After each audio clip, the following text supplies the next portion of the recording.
Vamos abençoar a vida da professora. Amado Deus e eterno Pai, Senhor, nós unimos a nossa fé, colocamos a diaconisa Marcele nas mãos do Senhor, pedimos a bênção do Senhor sobre ela, que a graça e a misericórdia do Senhor, assim, ó Deus, façam uso do estudo da lição, do conhecimento prévio, dos exemplos que o Senhor colocou no coração da tua filha, que o Senhor ilumine a memória, o entendimento, conduza as palavras, que seja essa uma manhã de bênção e edificação. Nós estamos aqui, ó Deus, neste dia, reconhecendo o Teu poder sobre nós. Sabemos, ó Deus, que essa é uma data separada para a comemoração da Páscoa, e sabemos também que a Páscoa, para nós, ela não tem o sabor do chocolate, mas ela tem, sim, o sabor da libertação promovida na cruz do Calvário. Por isso, diante da Tua potente mão, nós nos humilhamos e suplicamos a Tua bênção para um dia de aprendizado e crescimento. Em nome e por amor de Cristo Jesus. Amém e amém, Jesus.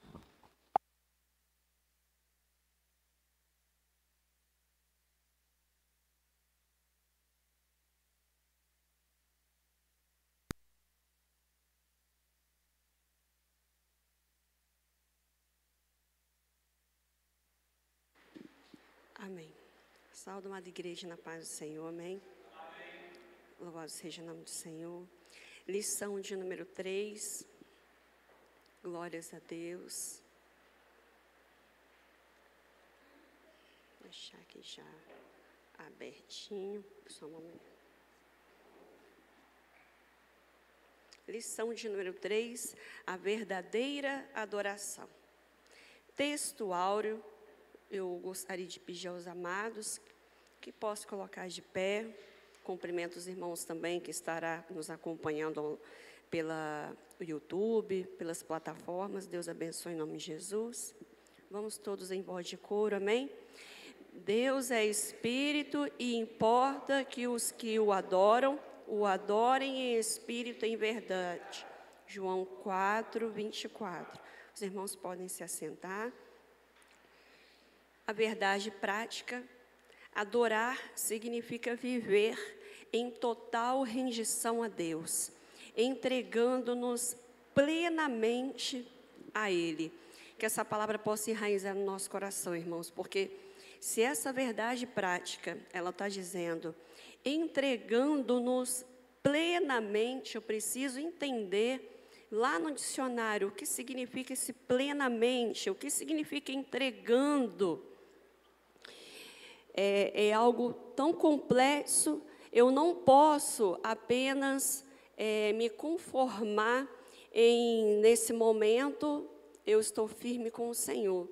Daqui a pouco, eu estou meio brocochô, mas que nós possamos estar firmes com o Senhor, buscando Ele incessantemente, sem parar, como diz a verdade prática, entregando-nos como oferta ao Senhor, plenamente, sem reservas, totalmente ao Senhor. A leitura bíblica em classe, estaremos lendo João, capítulo 4, o verso 5 ao 7, 9 e 10, 19 ao 24. Amém, irmãos? Então, eu começo a ler.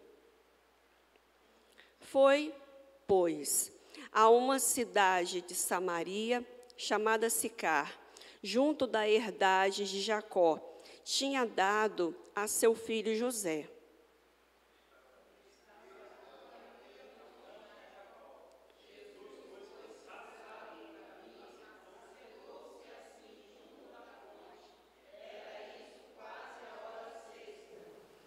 Veio uma mulher de Samaria tirar água. Disse-lhe Jesus, dá-me de beber. Disse-lhe, pois, a mulher samaritana, como sendo tu judeu, me pedes de beber a mim, que sou mulher samaritana, porque os judeus não se comunicam com os samaritanos. Jesus respondeu e disse-lhe, se tu conheceras o dom de Deus, e que é o que te diz, dá-me de beber, tu lhe pedirias, e ele te daria água viva. Disse a mulher, Senhor, vejo que és profeta. Nossos pais adoraram neste monte, e vós dizeis, que é em Jerusalém o lugar onde se deve adorar?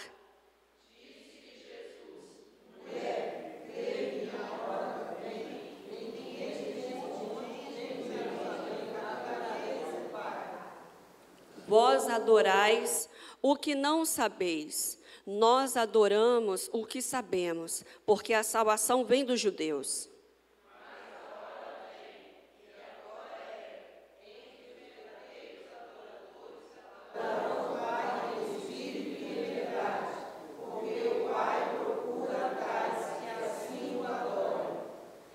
Deus é Espírito, e importa que os que o adorem em espírito e em verdade.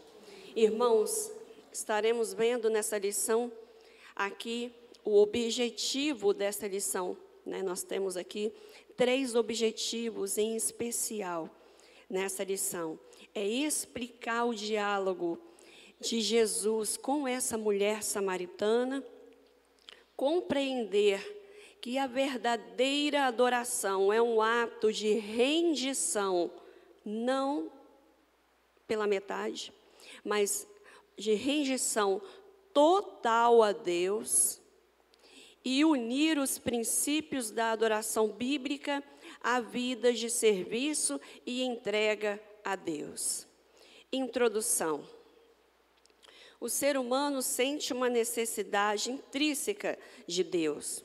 Nós sabemos, irmãos, que todo homem, ele nasce com o espírito de adorador.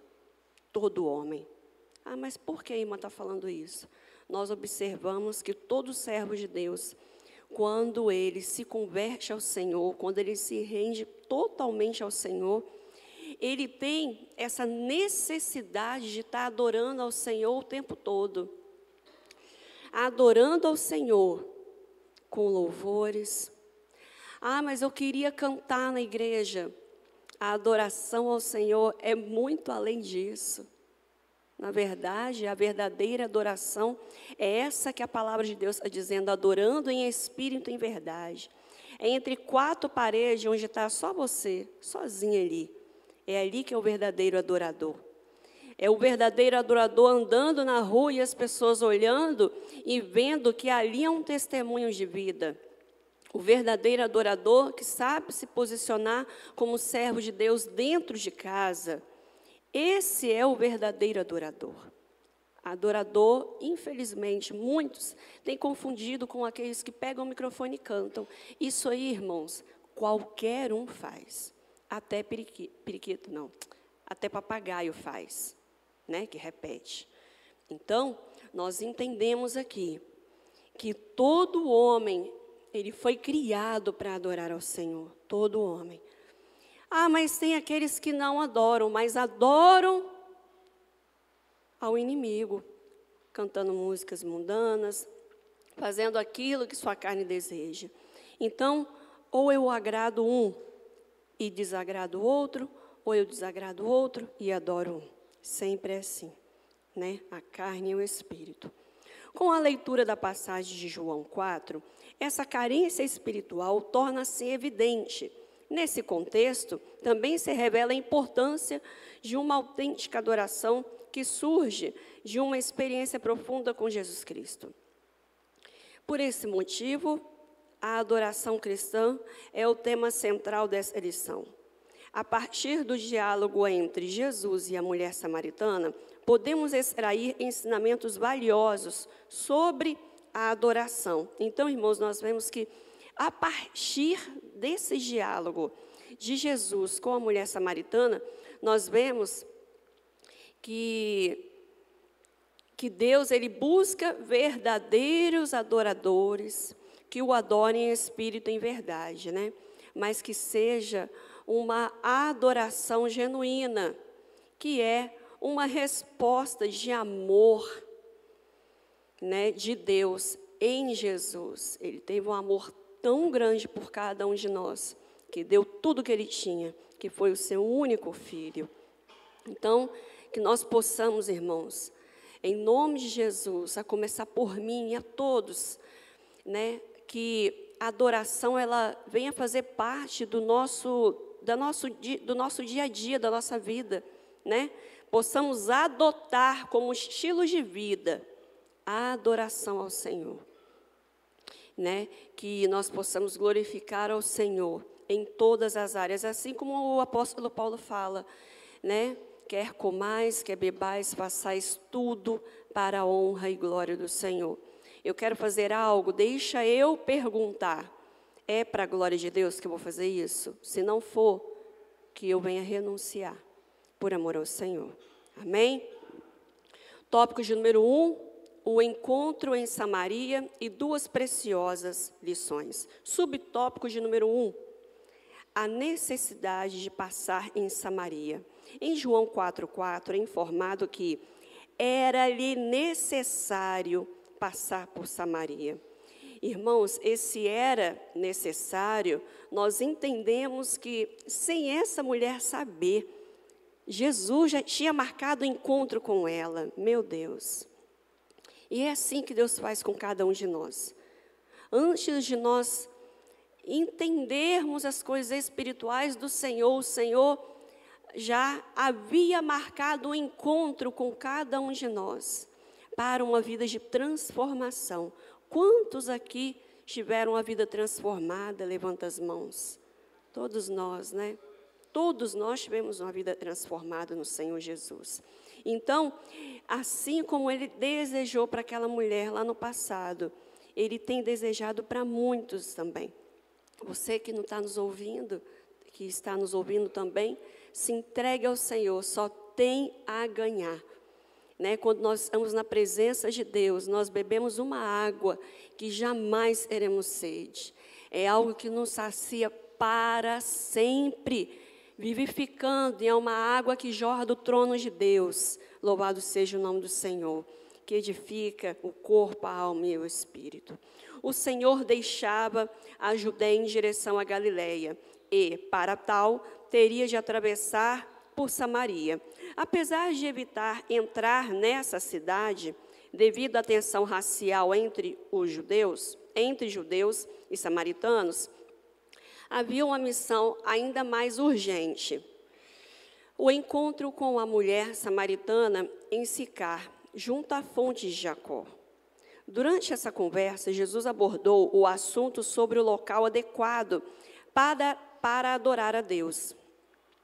Seria em Samaria ou em Jerusalém?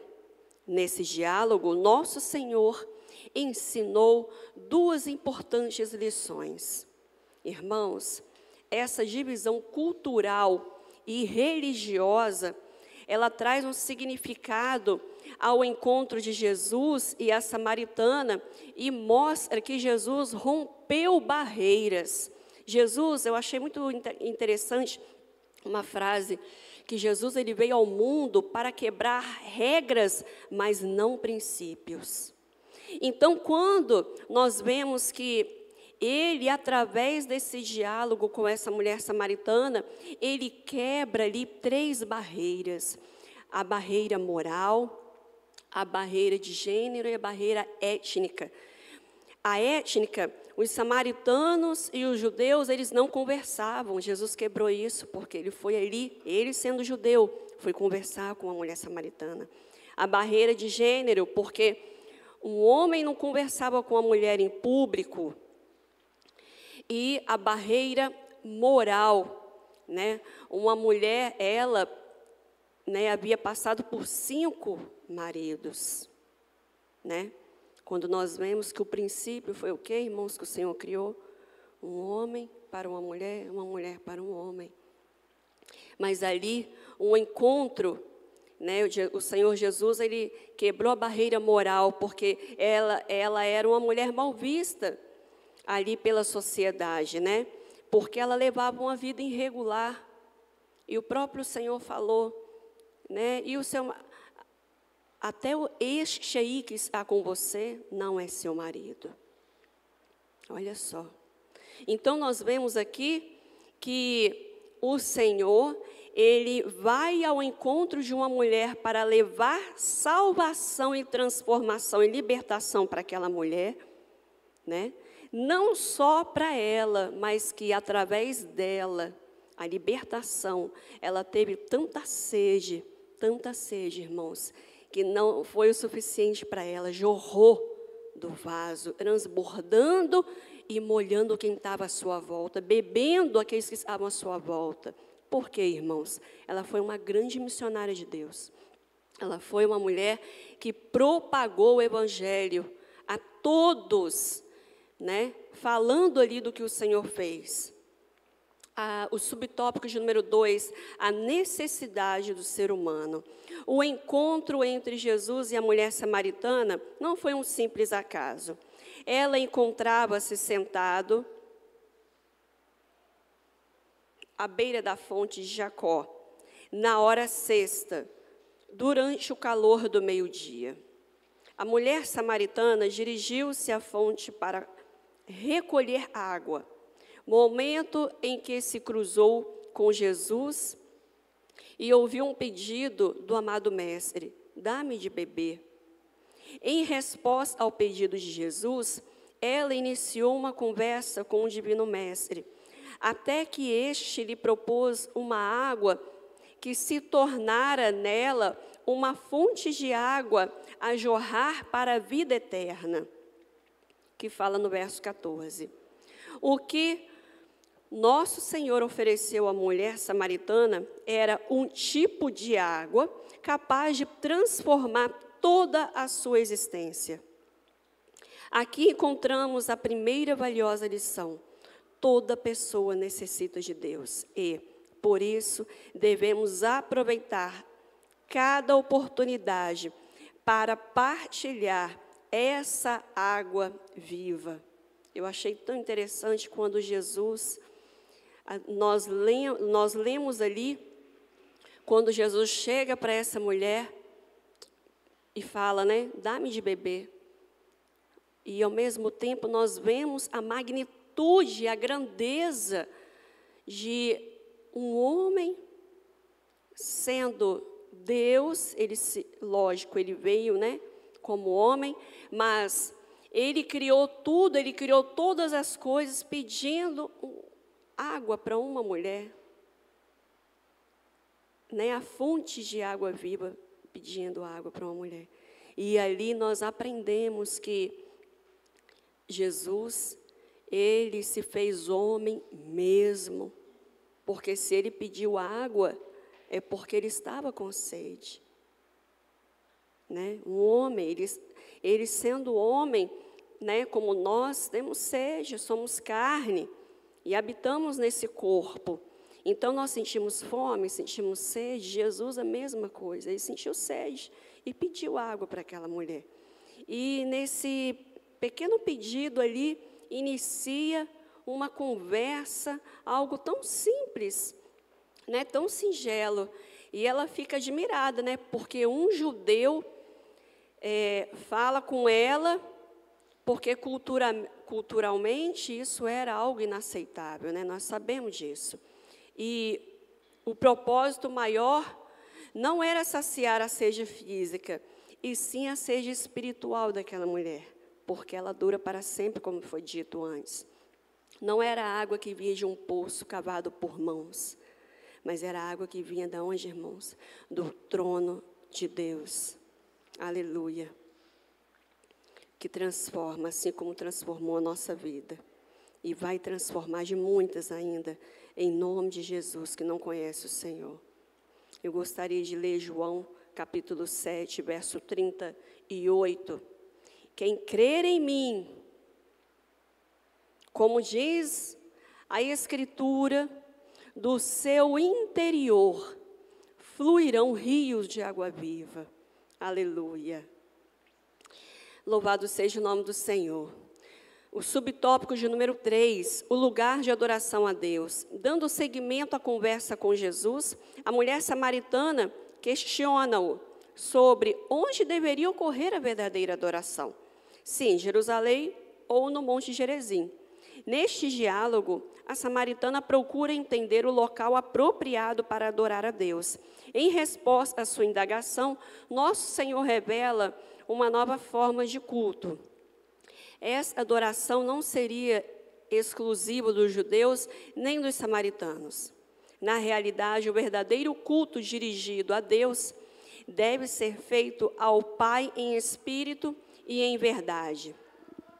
Aqui encontramos uma segunda lição valiosa: o autêntico culto de adoração a Deus, que satisfaz as necessidades humanas, não se limita a um lugar específico, mas reside no mais profundo do ser humano, em espírito e em verdade.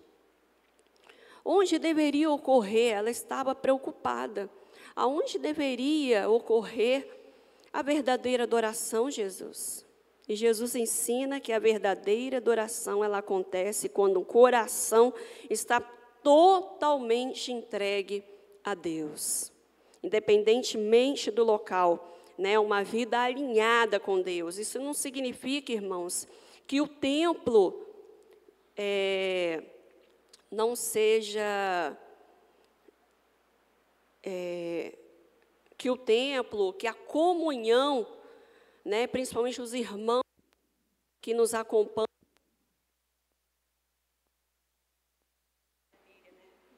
Oi, voltou.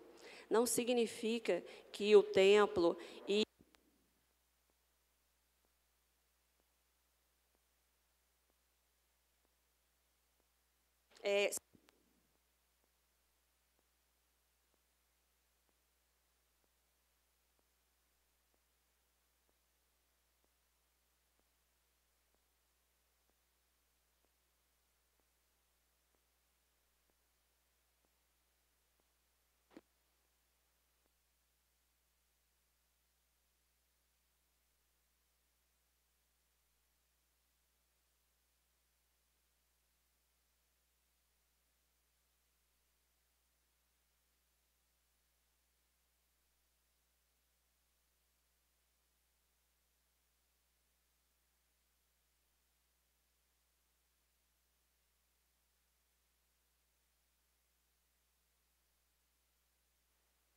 amém, obrigada. Então, irmãos, ela estava preocupada, voltando aqui, porque eu não sei se os irmãos lá entenderam ou ouviram. A irmã, ela estava preocupada. Que irmã? A mulher samaritana. Aonde que eu devo adorar? Em Samaria? Aonde? E Jesus fala para ela: minha filha, não se preocupe com o local. Independentemente, o verdadeiro adorador, ele adora o Senhor em espírito e em verdade. Você precisa estar com seu coração quebrantado, a sua vida alinhada a Deus, né? Mas, entendendo que, né, isso não significa que o templo, a comunhão, o templo, nós que estamos aqui, os irmãos que nos acompanham online, estão em comunhão também conosco, né? Não significa que isso seja irrelevante. Pelo contrário, isso é muito importante. Porque, às vezes, a pessoa que está atrás da câmera está prestando mais atenção do que aquele que está aqui. Que, às vezes, abre a boca, o que eu estou fazendo aqui? A barata passou no teto. O que eu tenho que fazer em casa? Está com a mente assim. E o diabo só soprando, morrendo de rir. Só soprando e morrendo de rir. Porque o diabo, ele veio só para isso. Ele veio só para isso, irmãos. Então, quantas vezes, eu já comentei isso com os irmãos, num sono, cansada, eu não estou falando para os irmãos fazer isso não, tá? Misericórdia. Os irmãos podem levantar, lavar o rostinho, ou dar uma coisa. Mas, quantas vezes eu saio sono, em nome de Jesus? Né? Cada um tem seu jeito, suas intimidades ali com o Senhor. Eu tenho a minha. Então, o que acontece? Quantas vezes, né, eu gostaria de citar, porque eu acho interessante isso, o irmão Leozinho, ele chega para mim, às vezes, no WhatsApp: irmã, aquela parte lá que o pastor comentou, o diácono comentou. Irmão, ele sabe o nome de todo mundo, irmãos. O diácono comentou aquele negócio ali que alguma coisa, eu não estou falando misericórdia, diácono Zé Carlos ali, é o remédio, misericórdia. Irmãos, misericórdia não é todo mundo não, misericórdia. Estou falando aqui de mim. Então, o que acontece? Ele pergunta ali as coisas e você vê, não só ele, mas nós temos as pessoas que perguntam, têm esse interesse Então isso é maravilhoso, irmãos. O verdadeiro adorador, ele tem que estar ali, ó, ai, a minha carne, Senhor. Mas nós precisamos estar ali firme com o Senhor, né? E a palavra de Deus diz, aonde estiver dois ou três, ali eu estarei. Louvado seja o nome do Senhor. Então, outra coisa, irmãos, que eu gostaria de comentar com os irmãos rapidinho, sobre o contexto histórico entre os samaritanos e os judeus. Por que que um não gostava do outro, gente? Porque realmente, quando nós não entendemos, nós julgamos, né? Poxa vida, era só amar, mas nós precisamos também, né, não julgá-los, entendendo que nada justifique, mas tem um contexto, o porquê. Aí eu achei muito interessante o subsídio na revista do professor, e eu coloquei aqui que diz assim, ó, o casamento, para ficar melhor explicado, tá, irmãos? O casamento misto entre estrangeiros e judeus remanescentes resultou em um povo mestiço, misturado, tá, irmãos? Que se estabeleceu no Reino do Sul e era considerado impuro na opinião dos judeus etnicamente puros. Estes odiavam aqueles que eram os samaritanos, porque sentiam que seus compatriotas haviam traído seu povo e sua nação por meio de tais casamentos. Os irmãos entenderam? Então, se misturou, então traiu a gente. Eles tinham isso, tinha que estar judeu com judeu, tinha que estar junto. Os irmãos entenderam, então, esse contexto, né? E quem está em casa também, logo estará também. Agora vamos para o subtópico de número 2. O ensino de Jesus a respeito da verdadeira adoração. Subtópico de número 1. A adoração. Ao afirmar que oferecia, entre aspas, água viva aos que têm sede, Jesus referia-se a uma vivência espiritual que se daria no interior de cada indivíduo. A água que eu lhe der se tornará nele uma fonte de água a jorrar para a vida eterna. Assim, à luz das suas palavras, neste capítulo, a verdadeira adoração a Deus não está mais ligada a um local específico, como em Jerusalém ou em Samaria. A presença de Deus já não se restringe a uma determinada geografia, mas está presente em todos os lugares onde existiam adoradores sinceros. Mais do que uma adoração formal e ritualística, a autêntica adoração possui essencialmente um caráter espiritual. Deus é espírito e é necessário que os que o adorem em espírito e em verdade, como diz João, capítulo 4, verso 24. Então, irmãos, nós vemos aqui que Jesus, ele revela que a verdadeira adoração ocorre aonde, irmãos?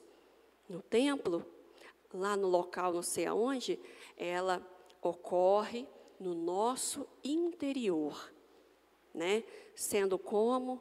Sendo sempre fiel ao Senhor. É igual um casamento, né? Igualzinho um casamento. Eu não posso trair o meu marido. Eu preciso ser fiel a ele. Com Deus é a mesma coisa. Eu preciso estar sempre adorando ao Senhor. Aquilo que a minha carne está querendo pender, eu preciso estar firme com o Senhor. Eu gostaria de ler para os amados Salmo, capítulo 51, verso 17. Os sacrifícios que agradam a Deus são um espírito quebrantado, um coração triste pelos pecados, meu Deus, e arrependido, ó Deus, não desprezarás. Quer dizer, o salmista 51, Salmo 51, 17, está dizendo que o Senhor se alegra de um coração que se entristece quando peca. Senhor, eu não posso fazer isso, eu cometi, meu Pai, foi sem querer, me perdoa, Pai, eu não posso cometer isso de novo. Tenha misericórdia, Senhor, da minha vida, eu preciso melhorar, Jesus. E arrependido, que é o arrependimento? É mudança, não é só aquele remorso. Eu fiz e bom, não. Que Salmo 51, 17 vem estar atrelado no nosso coração, em nome de Jesus. Subtópico número 2, Jesus é a verdadeira adoração. Ao questionar Jesus sobre o local de adoração, a mulher samaritana teve uma revelação que lhe permitiu entender os ensinamentos de Jesus sobre a verdadeira adoração. O Senhor Jesus é, por si só, a base para essa adoração genuína. É pertinente ilustrar esta verdade ao lembrarmos do Calvário e do sepulcro vazio, onde, após sua morte, a obra realizada se tornou a razão fundamental para a adoração de todos os cristãos. Embora os locais físicos do Calvário e do sepulcro vazio possam não ter grande significado por si mesmos, a lembrança da obra realizada nesses lugares ultrapassa qualquer noção geográfica. O impacto dessa obra abrange todos, não importando o lugar de onde se encontrem. Sempre que participamos da ceia do Senhor, essa memória permanece viva em nós, independentemente da nossa localização. Então, irmãos, nós aprendemos que a questão central aqui não é aonde adorar, mas é duas coisas. Como eu vou adorar e quem eu vou adorar. Amém, irmãos? Irmãos, o tópico de número 3, a adoração bíblica. O subtópico de número 1, o conceito bíblico de adoração. Na língua hebraica, existe uma expressão chamada Hishtahawa, que transmite a ideia de manifestar um temor reverente, admiração e respeito, característicos da adoração. Já na língua grega, duas palavras são utilizadas para definir a adoração: latreia e proskuneo. A palavra latreia refere-se à submissão de quem serve outrem. Por sua vez, proskuneo significa adorar ou ato de adoração. No diálogo com a mulher samaritana, Jesus utilizou o termo proskuneo. Em português, a palavra adoração implica atribuir mérito ou valor a alguém. Ponto. Em suma, adorar a Deus significa essencialmente reconhecê-lo, render-se e exaltá-lo por tudo o que ele é e faz. Que nós possamos, amados, aprender a reverenciar, começar por mim. É claro que às vezes, temos questões médicas, e aí a pessoa precisa ir no banheiro, alguma água, alguma coisa, mas eu lembro que eu era pequena e mamãe sempre falava, chegou na igreja, faz o que tem que fazer, fica sentadinho, reverencia, quando a gente já tinha uma idade, de entendimento, porque pequenininho demais não tem como, mas já tinha uma idade, já era grande, já grandinha, e aí ele conversava, e ali tinha aquela reverência. Graças a Deus, nós glorificamos ao Senhor, porque na nossa igreja também nós temos essa reverência, Às vezes, eu estou conversando ali, a pastora Marcela está falando alto, Jesus é misericórdia, Senhor. Quer dizer, como a palavra diz, exortando uns aos outros, com amor, lógico, Então, nós nos pegamos às vezes, às vezes a gente se empolga, vê o irmão comenta um assunto, outra coisa, é maravilhoso a comunhão, Mas nós vemos aqui que adorar a Deus implica atribuir mérito a Ele, toda honra e toda glória a Ele.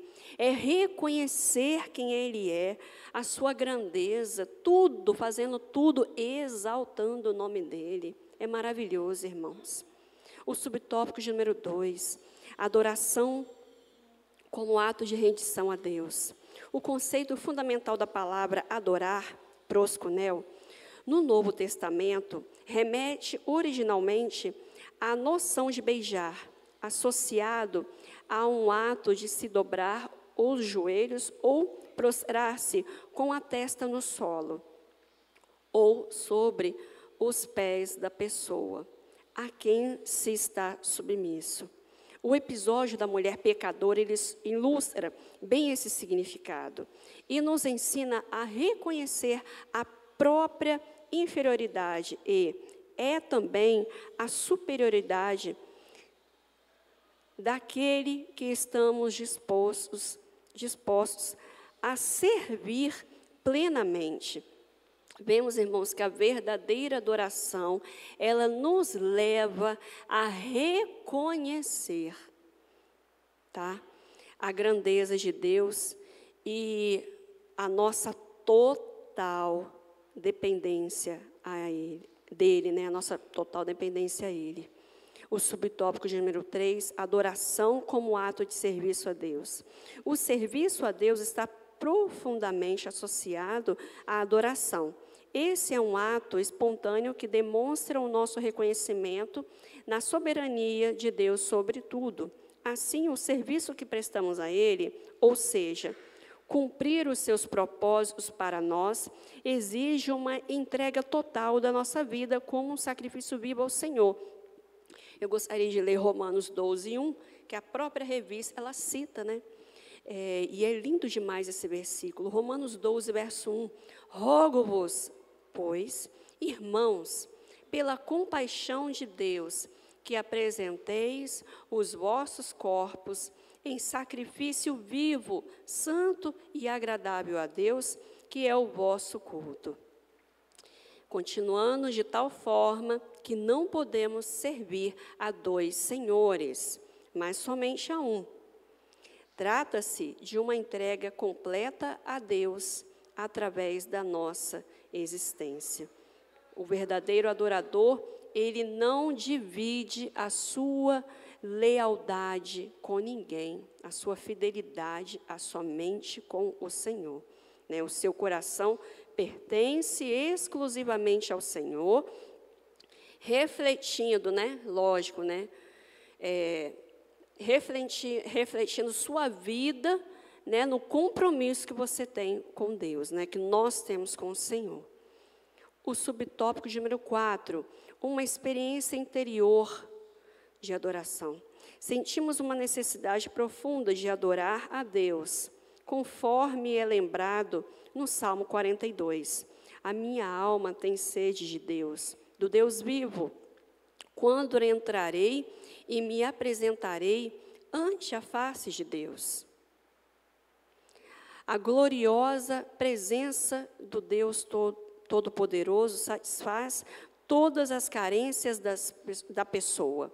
Assim, a verdadeira adoração envolve uma postura interior que permite ao crente estabelecer um vínculo profundo com Jesus Cristo, reconhecendo-o como Senhor e Salvador das nossas vidas. O ato da adoração, irmãos, ao Senhor, ele envolve rendição completa, né, dos pensamentos, das ações, né,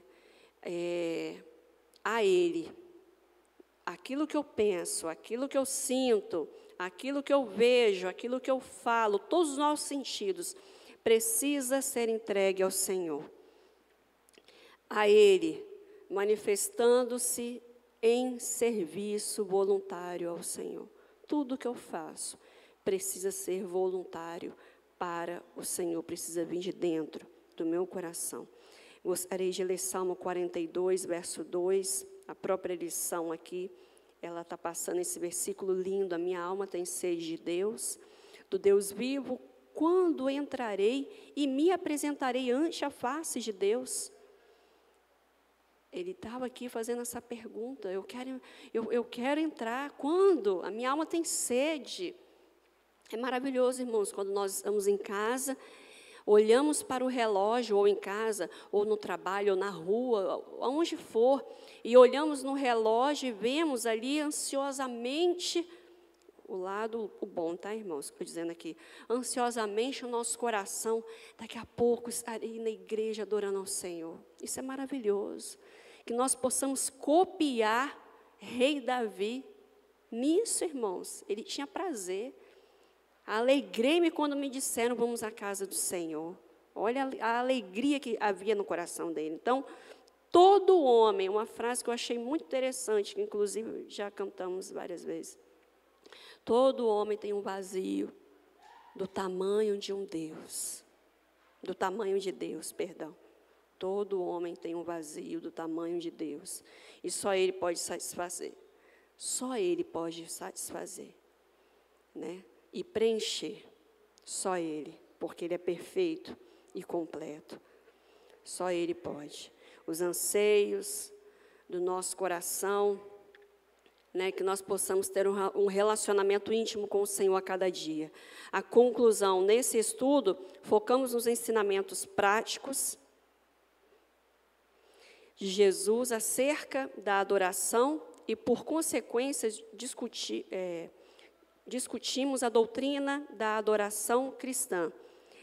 O capítulo 4 do Evangelho de João revela 2 lições valiosas. A primeira é que todo ser humano possui uma necessidade a satisfazer, a necessidade de Deus. A segunda é que, em Jesus, a verdadeira adoração surge como um movimento que se inicia no interior. Tudo isso resulta de uma experiência viva com Jesus Cristo. Então, o nosso espírito, ele adora a Deus. A nossa alma, ela vai louvar ao Senhor Jesus. E o nosso corpo, ele vai estar o quê? Adorando a Deus, cantando. Eu posso cantar ao Senhor com a minha voz, eu posso cantar ao Senhor com as palmas, mas se eu não tenho as cordas vocais, as mãos, de alguma forma eu posso exaltar o nome daquele que nos criou. Eu gostaria de ler a leitura diária, eu creio que os irmãos fazem em casa, que me chamou muito a atenção em Números, capítulo 25, verso 1, e o verso 2, que é um pequeno resumo, irmãos, que vai dizer que quem não adora a Deus, profana. Números capítulo 25, o verso 1 e o 2 fala que quem não adora a Deus, profana. E adorar a Deus é reconhecer quem Ele é, que nós possamos guardar esse versículo de Salmo 42, verso 2. A minha alma tem sede de Deus, do Deus vivo, do Deus que entregou o seu único filho para morrer por amor a cada um de nós. E breve Ele voltará para nos buscar, Ele virá como um ladrão, sem avisar. Que nós possamos aprender com a palavra. Eu aprendi muito também com essa lição, e eu agradeço a rica oportunidade, em nome de Jesus.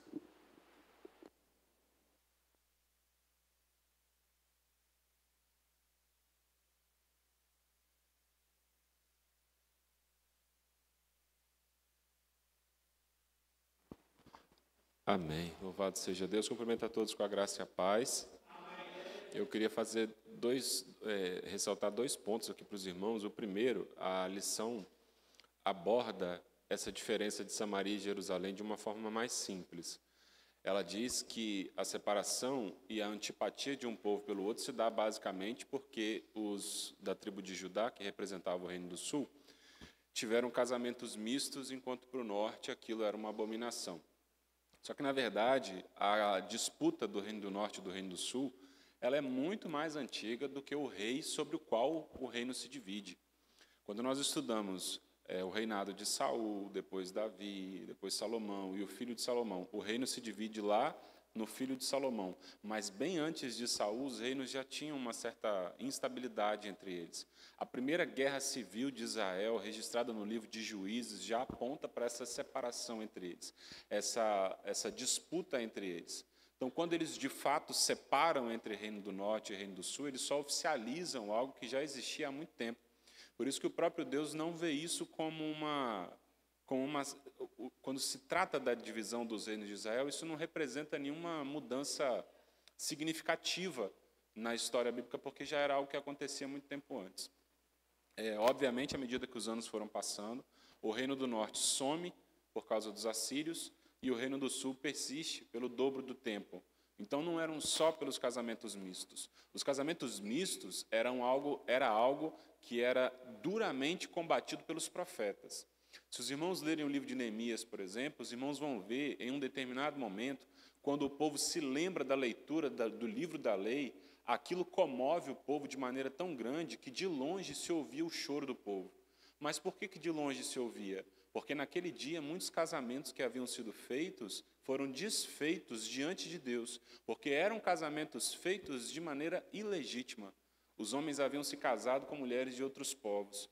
Aquelas mulheres naquele dia deixaram de ser esposas e passaram a ser órfãos e estrangeiras no meio do povo, cuidadas por eles. Quando cai a consciência do povo. Então, o casamento acontecia em ambos os povos, dos dois lados ele acontecia. Então, não era só por causa disso, era uma questão muito mais política, territorialista, desejo de poder, autoafirmação, todas essas coisas racharam o povo de Deus, entre Reino do Norte e Reino do Sul. E não é muito diferente de hoje em dia. Imaginar uma divisão tão grande assim, que se alastrou por tantos anos, atribuída apenas ao casamento misto, é uma forma singela, é uma forma simples da lição te dizer que é o que aconteceu de fato. Mas é muito mais profundo. E uma outra coisa é que nós lemos aqui que as palavras do Novo Testamento, em específico, para se tratar do culto, é a palavra, vou até ler aqui como que a lição trouxe, latreia, que na verdade é latria, e proskuneu. Latria, e aí a Igreja Católica e a Igreja Protestante, que somos nós, compartilham a ideia da latria, porque a latria é essa adoração a um Deus que é inefável, é gigante, não cabe na nossa mente, é perfeito e é santo. A latria é isso. Agora, nós dividimos na outra parte, porque na Igreja Católica você tem a latria, que é o culto prestado a Deus, e a dolia, que é o culto prestado àqueles que foram canonizados como santos. E para nós, só existe a latria e o proskunel. O proskunel é atribuir honra a alguém. Quando a gente se reúne para cultuar a Deus, nós não nos reunimos apenas para cantar, nós não nos reunimos apenas para ofertar e para ler a Bíblia, nós nos reunimos para dizer que existe, de maneira coletiva, existe um Deus que governa a nossa vida. E por nele confiarmos, a Ele cantamos, a Ele dedicamos o nosso tempo, a Ele dedicamos os nossos recursos financeiros e a Ele dedicamos o nosso ouvido para receber a palavra. Amém, meus irmãos? Alguma dúvida? Pergunta número 1, Patrícia. Quais são as duas principais lições que Jesus nos ensinou durante a sua conversa com a mulher samaritana?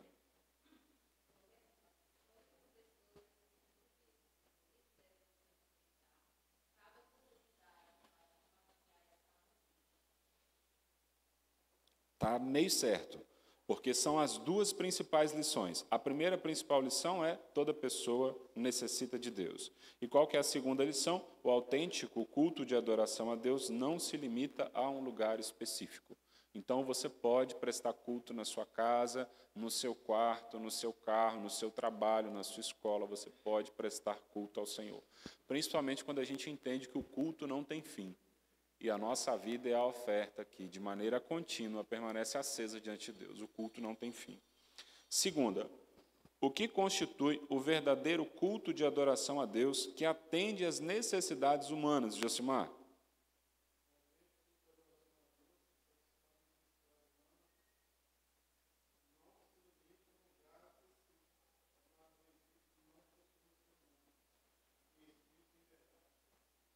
Isso aí. O verdadeiro culto dirigido a Deus deve ser feito ao Pai em espírito e em verdade. É esse que atende à nossa necessidade. Que necessidade é essa aqui que a lição está falando? É a necessidade que todo ser humano tem de se encontrar com o seu Criador. Todos nós temos um vazio dentro de nós e esse vazio é exatamente do tamanho de Deus, só Ele pode preencher. E só é preenchido quando o culto é dirigido a Deus, ao Pai, em espírito e em verdade. Terceira, quais são os elementos essenciais da verdadeira adoração, Crislane?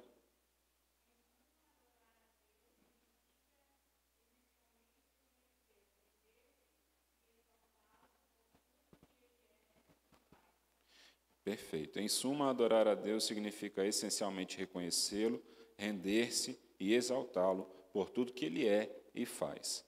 Quarta, em resumo, o que implica adorar a Deus, Ricardo?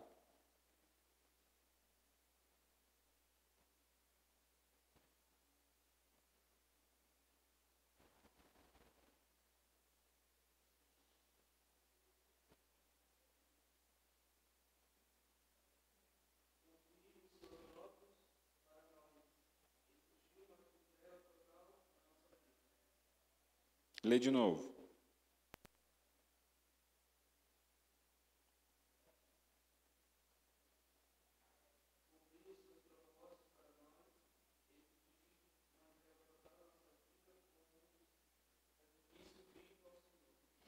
Não. Corrige aí. Implica reconhecer a nossa própria inferioridade e a superioridade daquele que estamos dispostos a servir plenamente, que é o prosquimeus. Quinta e última, de que forma podemos definir a adoração como um ato de serviço dedicado a Deus, Elias?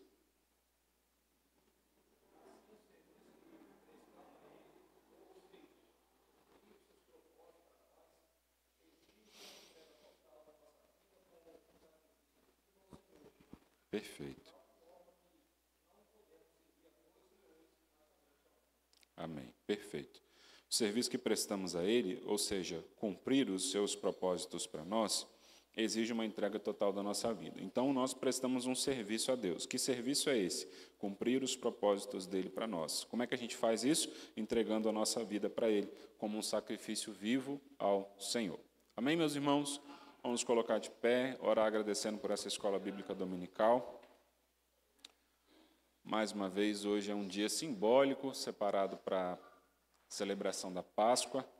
E é muito importante que você, pai, mãe, oriente seus filhos em casa, que a Páscoa não é de um coelho que bota ovo, muito menos ovo de chocolate. Para nós, a Páscoa tem um colorido diferente. Ela tem cor de sangue e cor de pão, que nos traz a libertação.